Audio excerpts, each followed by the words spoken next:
ये संत कबीर जी की उक्ति है। उन्होंने गुरु की स्तुति कुछ इस प्रकार से ही की थी।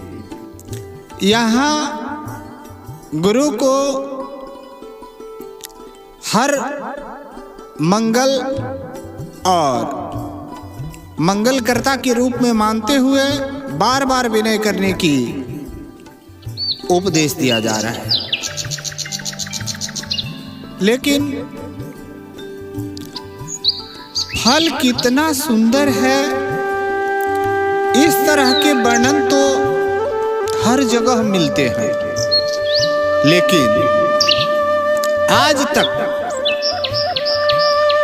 बहुत कम लोगों ने सोचा बगीचा, माली और वृक्ष कितने सुंदर होंगे, इसका वर्णन बहुत कम मात्रा में मिलते हैं।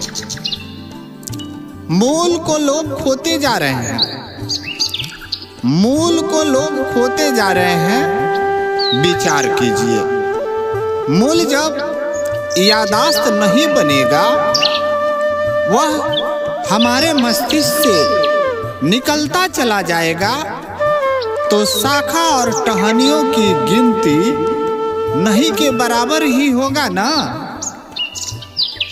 कुछ लोग बताते हैं कि ये हंडी बहुत सुंदर है और बहुत अच्छी पकी भी है, शानदार है, तो इसमें कुम्हार और आहवा का काम खूबसूरत था ना। लेकिन बड़ाई उसे बेचने वाले दुकानदार और दुकान की जाती है। ऐसा करना उचित है क्या या नहीं, स्वयं विचार करके देख लीजिए।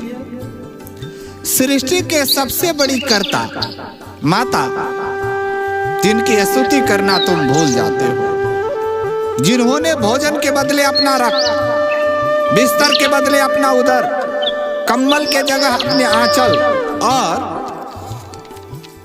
आसन के बदले गोद दान कर दी, उन महादेवी को तूने भुला दिया। ख्याल करो, जिसने तुम्हारे मलमूत्रों को इत्तर के समान समझकर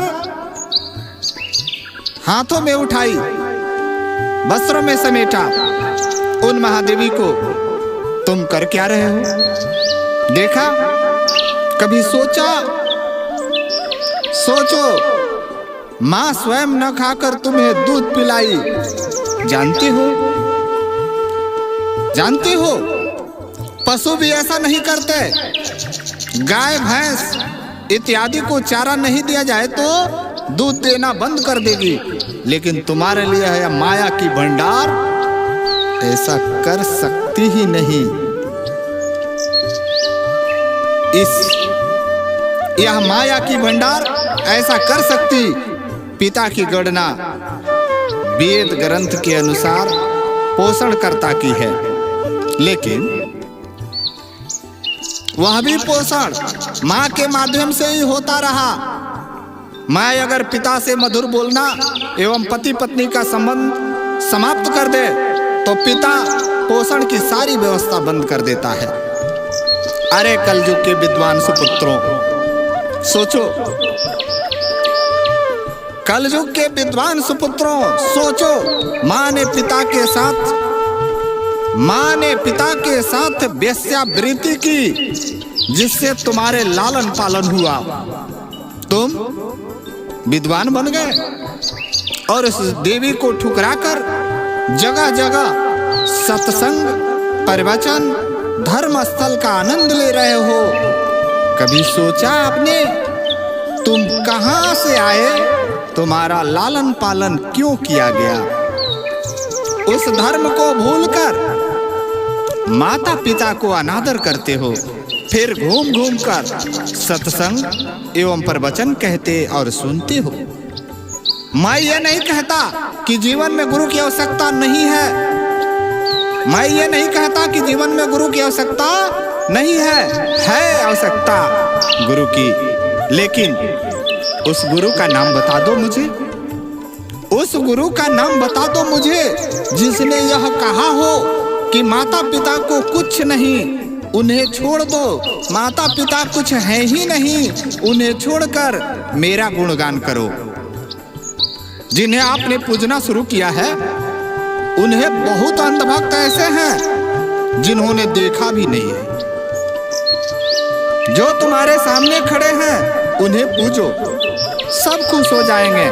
भगवान श्री कृष्ण ने गीता में कहे हुए थे, भगवान श्री कृष्ण ने गीता में कहे हुए थे कि निश्चित को छोड़कर जो अनिश्चित के चक्कर में पड़ता है तो अनिश्चित है ही, निश्चित भी हाथ से निकल जाता है।